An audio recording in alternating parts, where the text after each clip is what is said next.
सहनाववतु सहनौ भुनक्तु सह वीर्यं करवावहै तेजस्विनावधीतमस्तु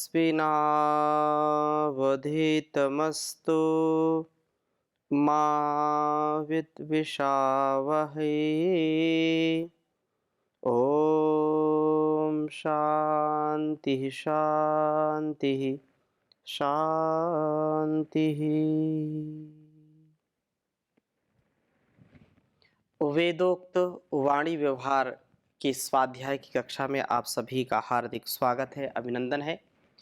वेदो अखिलो धर्ममूलम, वेद सब सत्य विद्याओं का पुस्तक। वेद का पढ़ना पढ़ाना, सुनना सुनाना तथा अपने आचरण मिलाना हम सभी श्रेष्ठ जनों का, आर्यों का परम कर्तव्य है। हमारा वाणी का व्यवहार अति उत्तम हो और उत्तमोत्तम व्यवहार के साथ संपूर्ण इस जीवन और जगत का हम कल्याण कर पाएं, तो यह सबसे बड़ी हमारी जीवन की सार्थकता होगी। कोई भी व्यक्ति अपने इस चोले को पाकर के इसको निरर्थक नहीं बनाना चाहता है और प्रयास करता है तो वह उत्तम जीवन जी पाता है। वह श्रेष्ठतम कर्मों का अनुष्ठान करके, श्रेष्ठतम आचरण का पालन करके स्तुत्य हो जाता है, वंदनीय हो जाता है। परंतु यदि प्रमाद में, आलस्य में या बेहोशी में ज्ञान के प्रति, कर्म के प्रति, ईश उपासना के प्रति यदि वह उदासीन है, या ये कहें कि वह वेदोक्त जीवन को न जीकर इसके विपरीत कर्म करता है, आत्म अनुकूल जीवन न जी करके प्रतिकूल जीता है, तो ऐसा व्यक्ति स्वयं भी दुखी होगा और दूसरों को भी दुखी करता है। हम यदि स्वयं का भी और इस संसार का भी उत्थान चाहते हैं, उन्नति चाहते हैं, उत्कर्ष चाहते हैं, हर्षोल्लास चाहते हैं, तो आवश्यक है कि हम वेदोक्त कर्मों को करें, वेदानुकूल आचरण करें, योग यज्ञ और ध्यान साधना के साथ शुभ कर्मों का अनुष्ठान करें, प्रातःकाल ब्रह्म मुहूर्त में उठें और उठने से लेकर के सोने तक जो भी कर्म करें उनमें एकात्म होकर के, निर्लेप भाव के साथ, निरहंकार निर्विकार होकर के हमको इस कार्य को करना है। तो हमारे मनुष्यता की रक्षा होगी, हम मनुष्य सच्चे बनेंगे। हम चर्चा कर रहे हैं ऋग्वेद के प्रथम मंडल के सूक्तों का, और आज हम स्वाध्याय करेंगे प्रथम मंडल के 123वें सूक्त के तीसरे मंत्र का। बहुत ही सुंदर बात कही है इस सूक्त में, अनेक मंत्र हैं इसमें और सब में एक ज्ञान का आधान कराया गया है। मैं पहले वेद मंत्र लिखता हूँ, फिर चर्चा करता हूँ आपके समक्ष।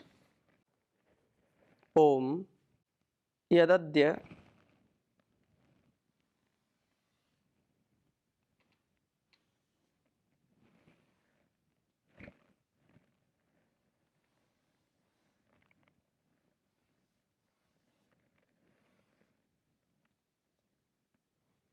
यदद्य भागम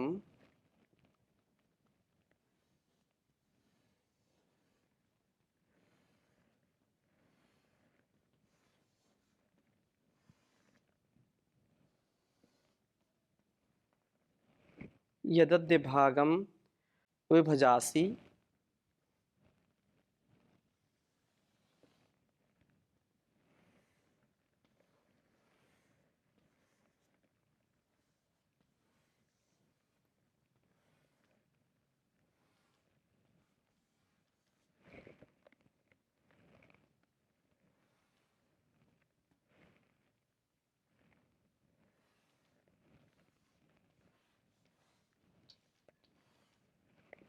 यदद्य भागम विभजासि निभ्या उषो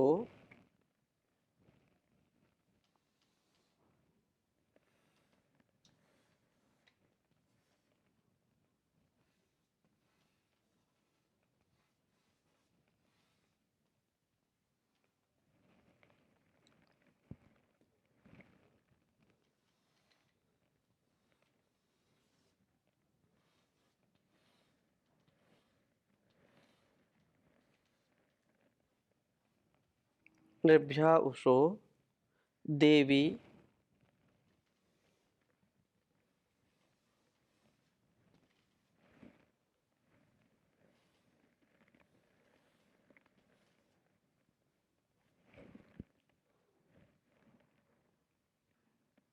मर्त्यत्र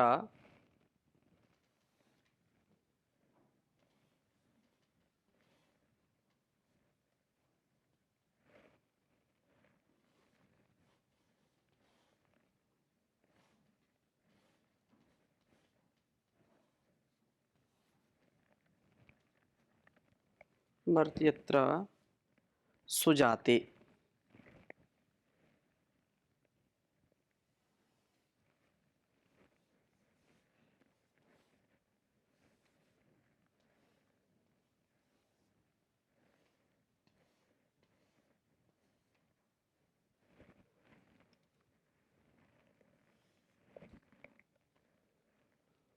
देवो नो अत्र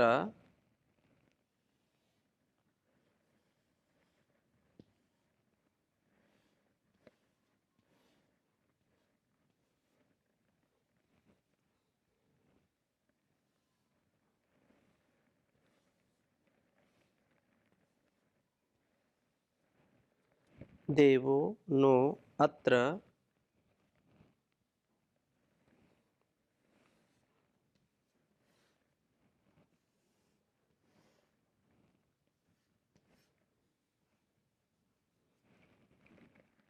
सविता दमुना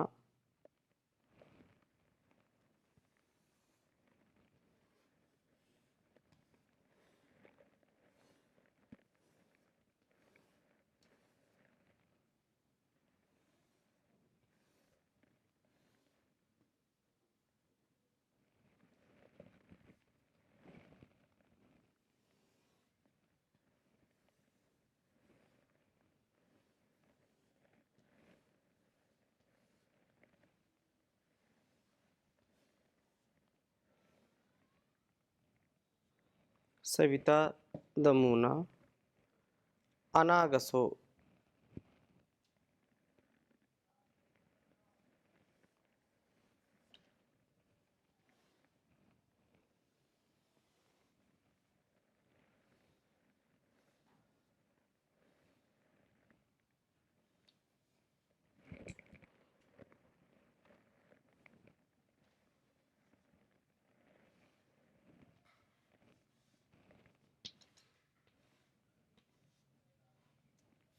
अनागसो वोचति।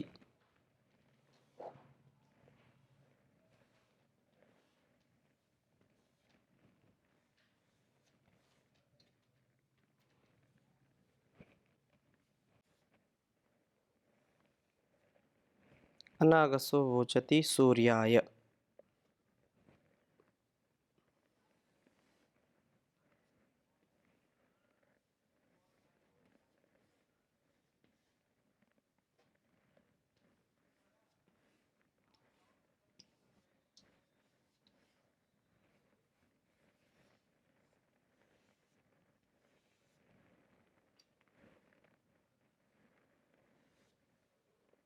ऋग्वेद के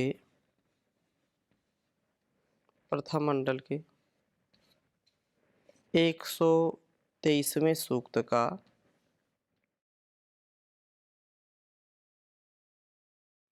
तीसरा मंत्र है यह।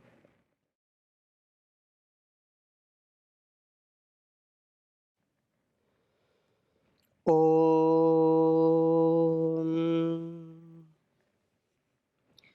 यदद्य भागम विभजासि निर्भया उषो देवी मर्त्यत्रा सुजाते देवो न अत्र सविता दमुना अनागसो वोचति सूर्याय ॐ यदद्य भागं विभजासि निर्भ्या उषो देवी मर्त्यत्रा सुजाते देवो नो अत्र सविता दमुना अनागसो वोचति सूर्याय। बहुत ही सुंदर भाव इस वेद मंत्र का है। कहा कि हे सुजाते, उत्तम प्रकाश आदि के प्रादुर्भाव वाली उषा देवी, देदीप्यमान उषे, तो मर्त्यत्र मनुष्यों का त्राण करने वाली है। यत जब अद्य आज निर्भया उन्नति पथ पर आगे बढ़ने वाले मनुष्यों के लिए तो भागम सेवनीय धन को विभजासी विभक्त करती है। तो देवः सविता सब दिव्य गुणों व द्वितीयों का पुंज प्रेरक दमुनाहा सबका दमन करने वाला प्रभु न हमें अत्र इसी जीवन में अनागसह निष्पाप बने हुए को वोचती उपदेश देता है। हृदय की निर्मलता होने पर प्रभु की वाणी स्पष्ट हमको सुनाई पड़ती है, उसकी प्रेरणाएं हमको सुनाई पड़ती हैं और सबके जीवन में एक बहुत बड़ा परमात्मा का वरदान है कि जब हम कोई सही या गलत कार्य करते हैं, आत्मानुकूल वेदानुकूल कर्म करते हैं या प्रतिकूल आचरण करते हैं, प्रतिकूल कर्म करते हैं, दोनों स्थितियों में प्रभु की प्रेरणा हमको सुनाई पड़ती है। हम यदि गलत कार्य करते हैं तो हृदय में जो उसकी प्रेरणा उतरती है, परमात्मा की जो प्रेरणा इस आत्मा में हमको सुनाई पड़ती है कि हमको यह गलत कार्य, पाप का कार्य नहीं करना है, यह उचित नहीं हमारे लिए। तो जब जब भय, शंका, लज्जा, शंका आए मन में, तब तब हमको इन कार्यों को नहीं करना चाहिए।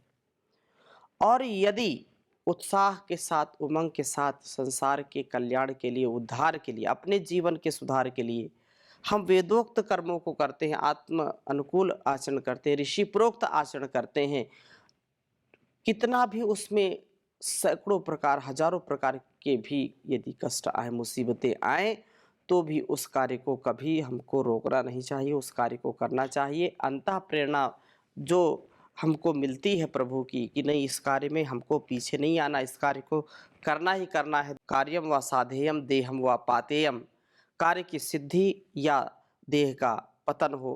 अर्थात हम जब अपने संकल्प को दृढ़ कर लेते हैं, अर्थात हम अपने वचन का, अपने मन का, अपने वाणी का, अपने जीवन के कर्मों का अनुष्ठान सर्वोपरि मानते हैं।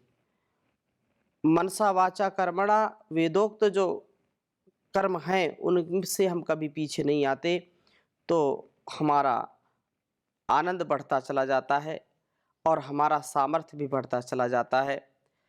सबका जो दमन करने वाला है, दमना शब्द यहाँ प्रयोग किया है, सबका दमन करने वाला अर्थात हमारे शत्रुओं का जो दमन करता है, काम, क्रोध, लोभ, मोह, एक अंदर शत्रु है, एक बाहर शत्रु है समाज में।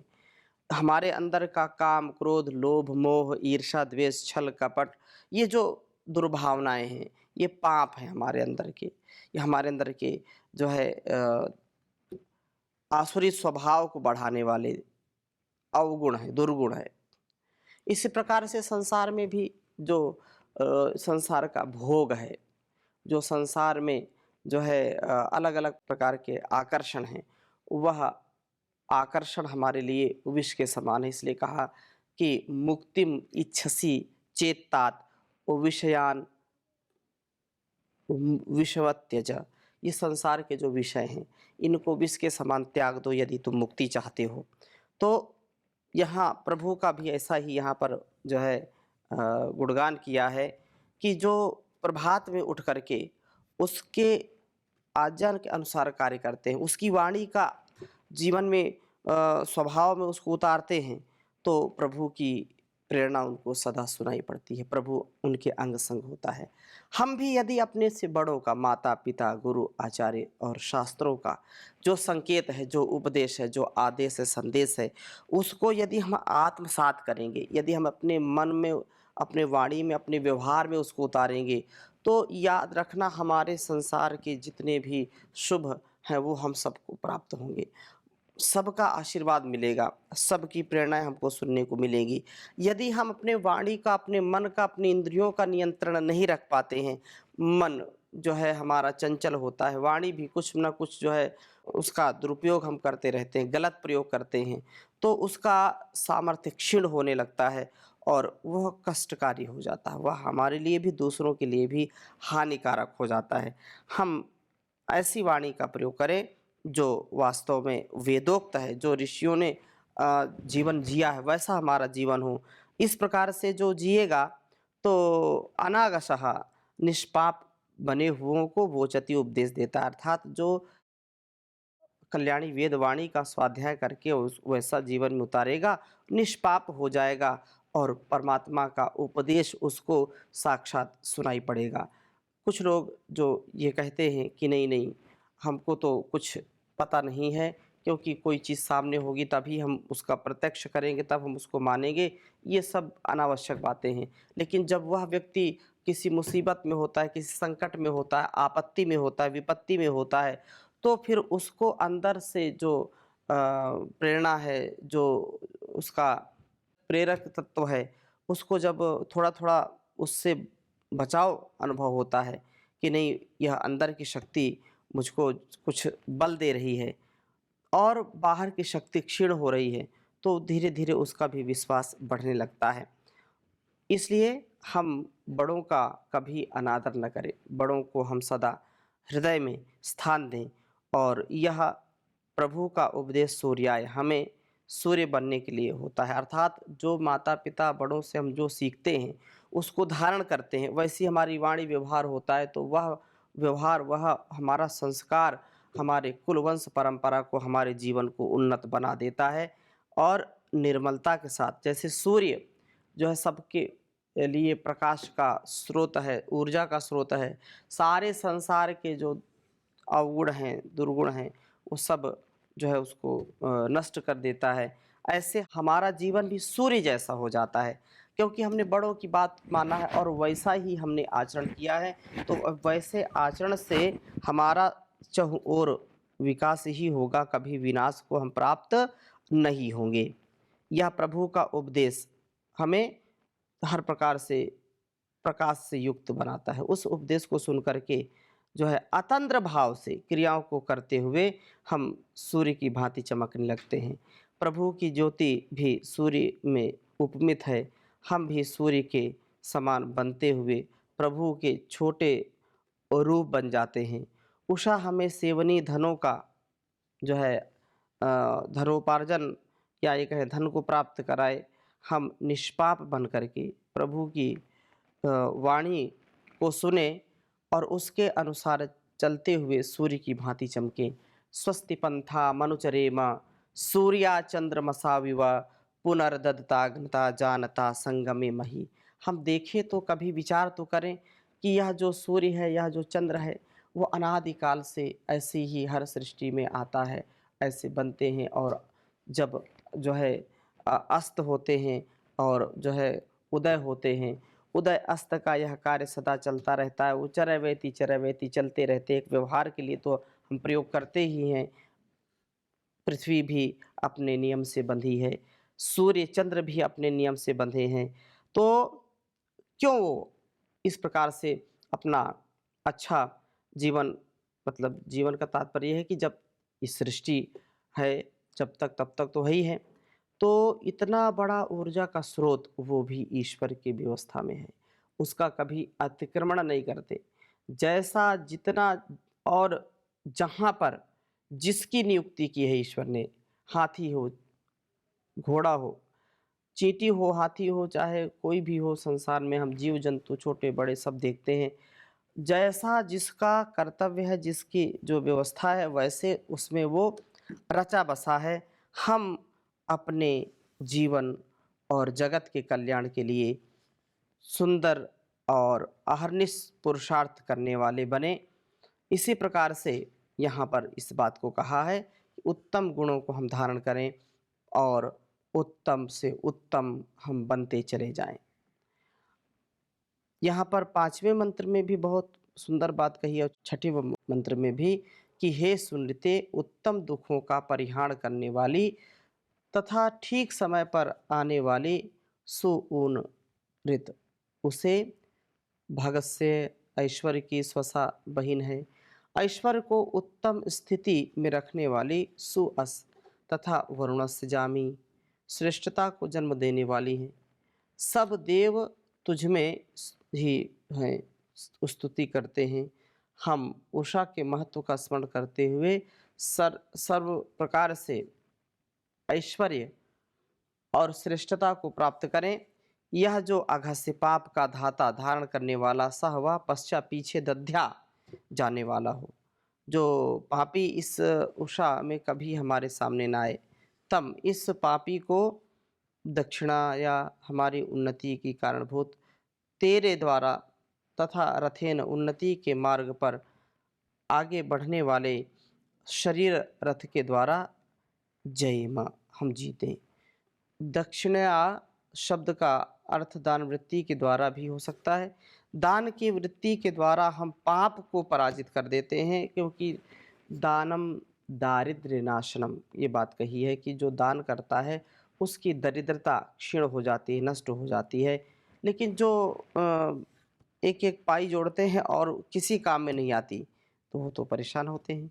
फिर इसी प्रकार से जो है सुनृतक की बात कही है कि सुनृता हूँ, तो यहाँ कहा 6ठे मंत्र में कि प्रिय सत्यवाणियाँ उद्गत हों। हम उषा काल में प्रिय सत्य वाणियों का उच्चारण करने वाले बने।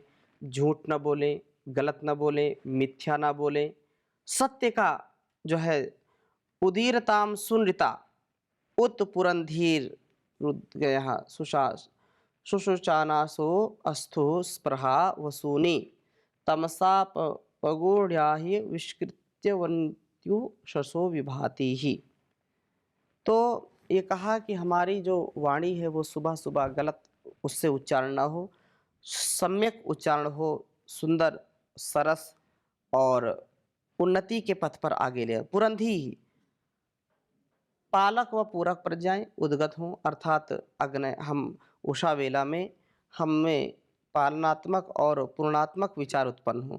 शुशोचानासह खूब चमकती हुई अग्नेह अग्नियाँ उपस्थित हों, अर्थात अग्निहोत्रादि क्रियाओं में अग्नियों का खूब जो है प्रज्वलन हो और विभाति ही विशेष रूप से चमकती हुई उषसा उषाएं तमसा अपगूढ़ानी अंधकार से आवृत हुए हुए स्पृहा वसूनी स्पृहणीय धनों को आविकृष्टवंती फिर से प्रकट करती हैं। रात्रि के अंधकार में स्पृहणीय धनों का अर्जन संभव नहीं होता।